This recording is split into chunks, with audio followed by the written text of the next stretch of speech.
नमस्कार, सुप्रभात मित्रों। आज की एक नई जानकारी के साथ फिर हाजिर।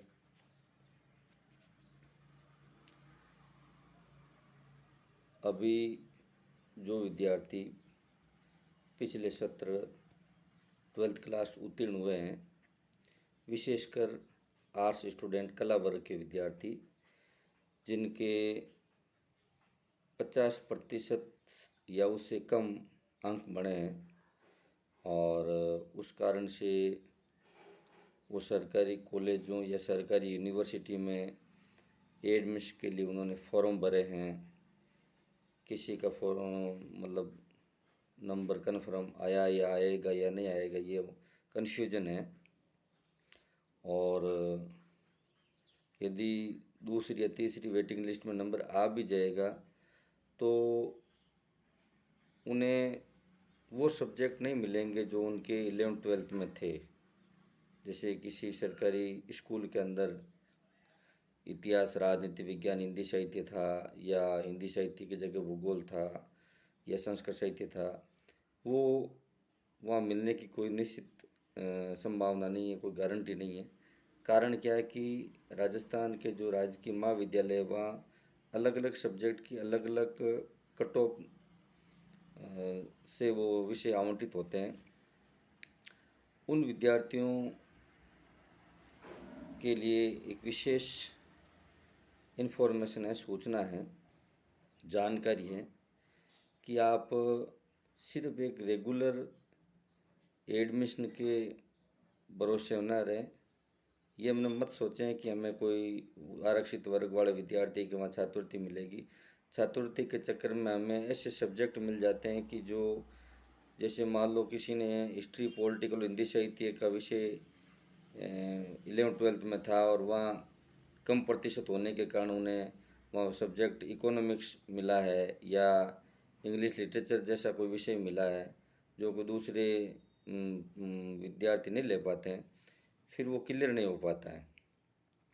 इस कारण से हमारे राजस्थान के अंदर दूसरे भी कई विकल्प हैं जिनका रेगुलर एडमिशन नहीं होता है, उनके लिए भी विकल्प हैं। चाहे वो हमारे जयनारायण व्यास विश्वविद्यालय से फॉर्म भरें प्राइवेट के रूप में, या वर्धमान महावीर ओपन यूनिवर्सिटी से फॉर्म भरें, क्योंकि राजस्थान में लगभग डिस्टेंस और स्टेट गवर्नमेंट यूनिवर्सिटी लगभग 15 के आसपास यूनिवर्सिटी हैं जहाँ से आप फॉर्म भरें प्राइवेट स्टूडेंट के रूप में। फीस भी कोई ज़्यादा नहीं है। कारण क्या है कि यहाँ लगभग अभी आप एडमिशन लोगे तो अधिकतर 2,000 रुपये, 2,200 रुपये तो फीस ये कट जाएगी, और जब एग्ज़ाम फॉर्म भरोगे तो 27-28 रुपये और कट जाएगी। तो कम से कम 4,000 रुपये तो फीस वैसे ही कट रही है, और वो जो आपके मनपसंद विषय भी नहीं मिल पाएंगे, जिस कारण से परसेंटेज ढंग के नहीं बन पाएंगे। ग्रेजुएशन होने के पूरी होते होते आपको पता चलेगा कि हमारी ग्रेजुएशन तो 44 पॉइंट कुछ परसेंटेज से हुई है, तो फिर 45 से कम तो ग्रेजुएशन को मतलब भी नहीं है।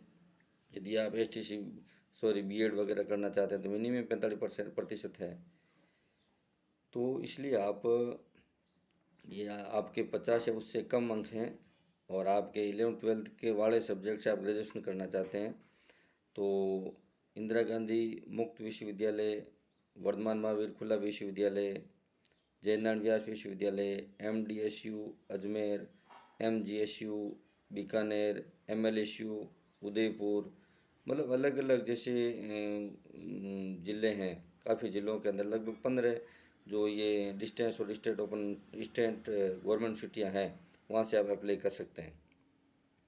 जिसमें देखो मैं बता रहा हूँ, मैंने कुछ सर्च किया है। जयनारायण व्यास से यदि कोई विद्यार्थी प्राइवेट रूप में फॉर्म भरे तो लगभग 5,000 फीस है, तो 4,000 तो वैसे ही यहाँ रेगुलर में लग जाती हैं, एडमिशन फ़ीस और एग्ज़ाम फ़ीस, और फिर और भी कई, और कोटा ओपन में लगभग 4,500 फीस है, पढ़ने की किताबें मिलती हैं। और यूनिवर्सिटी ऑफ राजस्थान जयपुर, वहाँ लगभग 3,000 में बी एक फर्स्ट ईयर के फीस हैं। और महर्षि दयानंद यूनिवर्सिटी है, वहाँ 2,800 रुपये के आसपास फर्स्ट ईयर की फ़ीस है। और महाराजा गंगा सिंह यूनिवर्सिटी है जिसके अंदर 1,516 रुपये में बीए फर्स्ट ईयर हो जाती हैं और मनपसंद आपके सब्जेक्ट मिल जाते हैं। और 4,000 रुपये इग्नू से हैं। और MLSU मोहनलाल सुखाड़िया जो यूनिवर्सिटी है वो 4,500 फर्स्ट ईयर के लगभग फ़ीस बनती हैं। और यदि कोई 12th में संस्कृत थी और यदि वो शास्त्री से ग्रेजुएशन करना चाहते हैं तो 4,500 आसपास फीस है। जनार्दन जगत गुरु रामानंदाचार्य संस्कृत यूनिवर्सिटी जयपुर। और एक MSBU यूनिवर्सिटी है महाराजा सूरजमल ब्रज यूनिवर्सिटी। और एक है GGTU Govind Guru tribal university Banswara. और एक RRBMU है राजऋषि भर्तृहरि मत्स्य यूनिवर्सिटी अलवर। और एक है यूनिवर्सिटी ऑफ कोटा। और एक है पंडित दीनदयाल यूनिवर्सिटी सीकर जो शेखावाटी यूनिवर्सिटी के नाम से ओपन हुई थी। इन 4-5 यूनिवर्सिटियों के अंदर जिसमें MSBU Bharatpur, GGTU Banswara, RRBMU Alwar और यूनिवर्सिटी ऑफ कोटा और PNDU सीकर, इनमें लगभग 4,500 के आसपास फीस है। तो आप घबराएं नहीं। और भले ही आपको रेगुलर एडमिशन नहीं मिला है तो कोई बात नहीं, आप इन 13-15 यूनिवर्सिटी जो है इन यूनिवर्सिटी से आप प्राइवेट के रूप में आवेदन करें। और किस यूनिवर्सिटी में कब फॉर्म भरे जा रहे हैं, लगभग आप मान लो कि अक्टूबर के आसपास ये प्राइवेट फॉर्म शुरू हो जाते हैं और जो लगभग चलते हैं जनवरी तक। तो आप हर यूनिवर्सिटी की लेटेस्ट जानकारी से अपडेट रहें और अगर एक समाचार पत्र मंगवाएं जिसमें हर यूनिवर्सिटी के जो भी फॉर्म भरे जाते हैं उस फॉर्म की जानकारी मिलती है। आजकल हर घर के अंदर एंड्रॉयड मोबाइल फ़ोन है, वहाँ से नोटिफिकेशन आप प्राप्त कर सकते हैं। और जब मनपसंद जो सब्जेक्ट से हम यदि ग्रेजुएशन करते हैं पढ़ते हैं तो पढ़ने में भी मज़ा आता है। यदि 11th-12th में कुछ सब्जेक्ट था ऑप्शनल सब्जेक्ट वैकल्पिक विषय और वो विषय यदि हमें ग्रेजुएशन में नहीं मिल पाते हैं तो फिर पढ़ाई भी उस हिसाब से नहीं हो पाती हैं। और आप कई विद्यार्थी सोचते हैं कि मैं रेगुलर के रूप में स्टडी करूं, तो ये मेरा निजी अनुभव है और निजी विचार है कि आप सोचते हैं कि जो 11th-12th में रेगुलर क्लासें लगती हैं वो क्लासें भी कॉलेज में लगेगी, ये श्योरिटी नहीं। हाँ, कई कॉलेजों में लगती होगी लेकिन बहुत मुश्किल। तो आपको स्वयं पढ़ना पड़ेगा, चाहे रेगुलर हो और चाहे प्राइवेट के रूप में हो।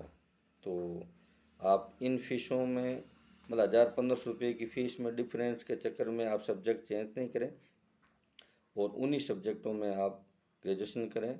और सिर्फ आपको एग्ज़ाम एक ही फॉर्म भरना है, दो फॉर्म का भी लफड़ा नहीं है, सिर्फ एग्ज़ाम फॉर्म में ही वही एडमिशन फॉर्म है वही एग्ज़ाम फॉर्म है। और साथ साथ में कोई भी ट्यूशन बच्चों को ट्यूशन भी पढ़ा सकते हैं, खुद की फ़ीस आप खुद भर सकते हैं। कोई आरक्षित वर्ग वाले हैं जो फीस भरने में सक्षम नहीं है, घर वालों ने 12th के बाद में पढ़ने के लिए मना कर दिया है, तो भी आप पढ़ सकते हैं। वो है इग्नू, इंदिरा गांधी मुक्त विश्वविद्यालय नई दिल्ली, जहाँ पर मात्र फॉर्म भरने के लिए 300 रुपये फ़ीस लगती है और 1,000-1,200 की जो एग्ज़ाम फॉर्म फ़ीस है वो लगती है।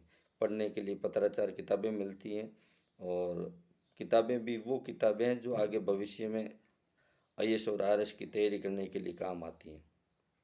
तो साथियों, आज ये जो जानकारी ग्रेजुएशन बेस जो विशेषकर आर्ट्स वालों के लिए, कला वर्ग विद्यार्थियों के लिए दी गई। और अगली जो जानकारी है वो कल एक नई जानकारी के साथ फिर हाजिर होता हूँ। धन्यवाद।